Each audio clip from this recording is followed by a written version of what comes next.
Hi, it's Deadshot, and today's 3-minute camera review is on the Canon FT.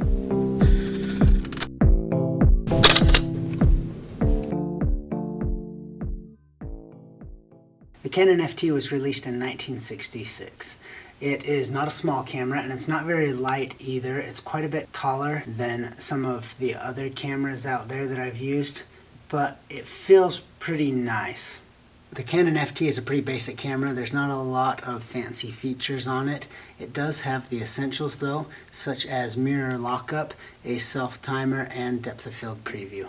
Actually, while we're talking about depth of field preview, this lever right here is not only used for depth of field preview, but it's also used to meter the camera correctly. The light meter may be turned on, but if you're not holding this lever in while adjusting your aperture or shutter speed, you're not going to get the correct exposure. As cameras begin to move away from stop-down metering, I am surprised Canon even made it through the 60s when there were so many better options out there. These would include the Pentax Spotmatic, the Minolta SRT series, and the Konica Auto Reflex cameras. One of the things that does make it a little bit easier, if you slide this switch to the bottom first and switch that over, it will lock into position. You'll need to remember to unlock it when you're done shooting so it doesn't deplete the batteries. The top of the camera is pretty standard with a shutter speed dial. It does have a shutter release lock, and it does have a battery check lever on this side over here. The battery goes in the top right side of the camera. That's a little bit different if you're used to putting the battery in the bottom.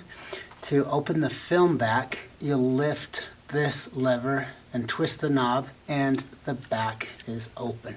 The film back of the FT is quite different. So many cameras from this time period require you to feed the film leader into a slot in the take-up spool. This one, however, has the familiar orange line at the bottom that a lot of the cameras in the 90s had, and you would pull the leader out to the orange dot and close the film door part way. There's a little window that will allow you to see if the sprocket holes catch the sprockets, and then you'll close the film door and advance the film. This camera does use the strange PX625 batteries that were pretty common during the 60s. Let's put a battery in and take a look at the viewfinder. The focusing screen is quite dark, and it was difficult to achieve focus without a micro prism collar or a split prism. There's a little circle in the viewfinder. When the needle touches that circle, you have a correct exposure. However, remember that you have to press the lever on the front so that the camera meter can get a correct reading with a stop-down aperture.